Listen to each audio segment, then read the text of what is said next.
आप जो पनीर खा रहे हो वो असली है या फिर नकली, क्योंकि भारत के कई जगहों पर नकली पनीर मिले हैं।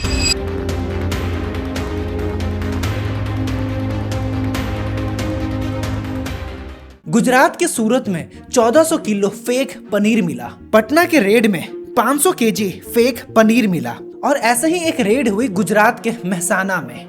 भारत में एक बड़ा ग्रुप ऐसा है जो प्रोटीन के लिए पनीर पर डिपेंडेंट है, खास करके वेजिटेरियन लोग। लेकिन जब FSSAI का रिपोर्ट आता है तो पता चलता है कि बाजारों में मिलने वाला 83% पनीर नकली है।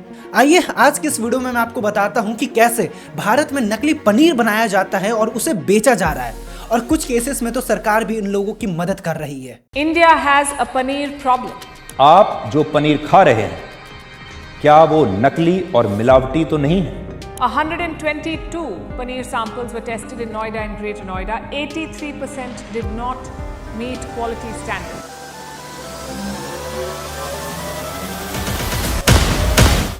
देखिए, नकली पनीर को 4 से 5 तरीकों से बनाकर बाजार में सस्ते दामों पर बेचा जाता है, और इसमें जो आखिरी वाला जो तरीका है उसमें सरकार खुद कह रही है कि तुम नकली पनीर बनाओ और बाजार में बेचो। देखिए, जो सबसे कॉमन तरीका है नकली पनीर बनाने का वो है स्टार्च बेस्ड। इस नकली पनीर को बनाने के लिए काफी कम दूध का इस्तेमाल किया जाता है, या कभी कभी तो दूध ही नहीं होता है। आप कहोगे कि क्या ये मजाक कर रहा है, बिना दूध के मतलब पनीर कैसे बन सकता है? हो सकता है कि वो बिना दूध से बना हुआ नकली पनीर आप खा रहे हो। सबसे पहले पानी या फिर पतला दूध लिया जाता है, उसमें मैदा, कॉर्न स्टार्च, अरारोट या फिर पोटैटो स्टार्च अच्छी तरीके से मिलाया जाता है। फिर इस मिक्सचर को एक बड़े से बर्तन में डालकर इसे अच्छी तरीके से गर्म किया जाता है। गर्म होने पर जो स्टार्च होता है ना, वो पानी या फिर पतली दूध में ठीक होने लगता है और धीरे धीरे ये एक गाढ़ा पेस्ट बन जाता है। फिर इसमें बेकिंग सोडा या फिर एसिड डालकर दूध को फाड़ लिया जाता है ताकि पानी अलग हो जाए और जो नकली पनीर है वो अलग हो जाए। इस प्रोसेस से जो पनीर बनता है वो थोड़ा सा रबरी और थोड़ा हार्ड होता है, और जब इस मैदे वाले पनीर को आप खाओगे तो आपको बिल्कुल भी पता नहीं चलेगा कि आप असली पनीर खा रहे हो या फिर नकली पनीर। दोस्तों, आपको पता है कि जिस डिटर्जेंट और सोप का इस्तेमाल कपड़ा साफ करने और नहाने में होता है उसे दूध में मिलाया जाता है ताकि उसमें झाग बन सके और वो मिक्सचर थोड़ा ठीक हो जाए। इसका हमें एक एग्जाम्पल देखने को मिलता है साल 2018 के मोहाली रेड में, जहां डिटर्जेंट, सल्फ्यूरिक एसिड और यूरिया का इस्तेमाल करके नकली पनीर बनाया जा रहा था। यहाँ 2000 किलो फेक पनीर मिलता है। इस वीडियो में देखो कि कितने गंदे तरीके से पनीर बनाया जा रहा है। अगर इस पनीर को अगर एक जानवर को भी खिलाया जाए ना तो वो भी बीमार पड़ सकता है। जरा सोचो, लोग पनीर प्रोटीन के नाम पर खा रहे होते हैं, एक बच्चा खा रहा होता है, एक प्रेग्नेंट औरत खा रही होती है। जरा सोचो, जब वो प्रेग्नेंट औरत जब इस पनीर को खाएगी तो उसका आने वाला बच्चा कैसा होगा। एक बूढ़े व्यक्ति के हेल्थ पर क्या असर पड़ेगा जब वो डिटर्जेंट और यूरिया वाला पनीर खा रहा होगा। ये सोचकर वो पनीर खा रहा होगा कि ये तो दूध से बना हुआ असली पनीर है। वैसे तो जो असली पनीर होता है वो 400 से 450 रुपए किलो बाजार में मिलता है, लेकिन इंडिया मार्ट पर 175 रुपए केजी पनीर बेचा जा रहा है, जो काफी ज्यादा सस्ता है, जिस पर लिखा हुआ है एनालॉग पनीर। अब भैया, ये एनालॉग पनीर क्या होता है? देखिए, ये एक्चुअली में पनीर जैसा तो दिखता है, उसके जैसा टेस्ट भी करता है, लेकिन ये दूध से नहीं बना होता है। ये केमिकल और वेजिटेबल ऑयल से बनता है, और बाय द वे ये FSSAI के द्वारा लीगल है। इसे बेचना लीगल है, बस आपको पैकेट के ऊपर लिख देना होगा कि ये एनालॉग पनीर है। इसीलिए आप देखोगे कि स्ट्रीट फूड जहां पर भर भर के पनीर डाला जाता है, आप उसकी क्वांटिटी देखो और उसका प्राइस लिटरली काफी ज्यादा कम होता है।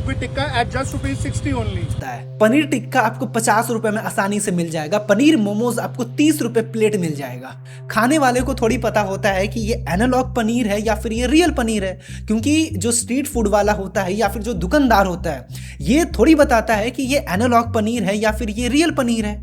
एक कस्टमर जोमेटो या स्विगी से पनीर ऑर्डर कर रहा है, उसे कैसे पता चलेगा कि उसने जो पालक पनीर मंगाया है वो एनालॉग पनीर से बना हुआ है या फिर रियल पनीर से? जरा आप सोचो, एक आम व्यक्ति जो होता है वो तो बस पैकेट पे लिखा होता है पनीर और उसे ही देखकर खरीद लेता है। वो थोड़ी देखता है कि नीचे में एनालॉग पनीर लिखा हुआ है या फिर क्या लिखा हुआ है। तो मेरा ऐसा मानना है कि FSSAI को इस तरह की पनीर को टोटली बैन कर देना चाहिए। मतलब बात सिर्फ पनीर की नहीं है, पनीर तो बस एक एग्जाम्पल है। हमने फूड स्टैंडर्ड को इतना ज्यादा नीचे गिरा दिया है। सब्जियों को हरा दिखाने के लिए हम उसमें रंग डालते हैं, जल्दी वो उग जाए, इसलिए हम उसमें इंजेक्शन डालते हैं। कोई आइसक्रीम में अपना सीमन मिला रहा है, तो कोई नाली का पानी से सब्जियों को साफ कर रहा है, कोई आइसक्रीम में अपना सीमन मिला रहा है। गंदे हाथों से खाने बनाए जा रहे हैं। इस वीडियो में मैंने बात की है स्ट्रीट फूड के बारे में, तो आप एक बार जाकर जरूर देखो, लिंक डिस्क्रिप्शन में है। एक YouTube चैनल ने 11 अलग अलग पनीर को टेस्ट करवाया। ये लैब टेस्ट था, क्योंकि जो आयोडीन जो टेस्ट होता है वो परफेक्ट नहीं होता है। जिसमें अमूल का पनीर तो सही निकला, लेकिन जो डेयरी वाले जो पनीर थे,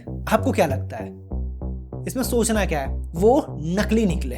मैंने उन 11 पनीर का जो लैब टेस्ट जो रिपोर्ट है, मैंने उसे डिस्क्रिप्शन में डाल दिया है, तो आप एक बार जाकर जरूर देखो। अब सवाल उठता है कि अगर किसी व्यक्ति को अगर पनीर खाने हैं तो वो असली पनीर कैसे खाए। जो सबसे सही तरीका है वो ये है कि आप पनीर को खुद घर में बनाओ। पनीर बनाना कोई हार्ड प्रोसेस नहीं होता है। अगर आप पनीर घर में खुद नहीं बना सकते तो आप ऐसे ट्रस्टेड प्लेस से खरीदो जिस पर आपको ट्रस्ट है। अगर आपको ट्रस्टेड डेयरीज अगर नहीं मिलते हैं तो आप कहीं से भी पनीर खरीदो और उसे लैब टेस्ट करवाओ। फिर एक क्वेश्चन आता है, जब मैं पनीर अगर घर में बनाऊंगा तो उसके लिए मुझे दूध चाहिए होगा, और इसकी क्या गारंटी है कि जो दूध मैं लाऊंगा वो ओरिजिनल ही होगा। नवंबर 2024 की बात है। उत्तर प्रदेश के एक रेड के दौरान 500 केजी फेक मिल्क मिला, जिसे केमिकल के द्वारा बनाया जा रहा था, जिसे रियल मिल्क कहकर 20 सालों से बेचा जा रहा था। राजस्थान में हर दिन 80,000 लीटर दूध केमिकल से बनाकर बेचा जा रहा है। मैं ये सोचता हूँ कि चाइना जैसे देश AI और रोबोट्स पर रिसर्च कर रहे हैं। वो इस बात पर रिसर्च कर रहे हैं कि आम लोगों की जिंदगी आसान कैसे हो, देश आगे कैसे बढ़े। और हम ये रिसर्च कर रहे हैं कि हम और ज्यादा मिलावट करके कैसे पैसे कमाएं। मेरा एक सवाल है, आप मुझे कमेंट करके बताओ, क्या लाइफ में सिर्फ पैसा ही सब कुछ होता है?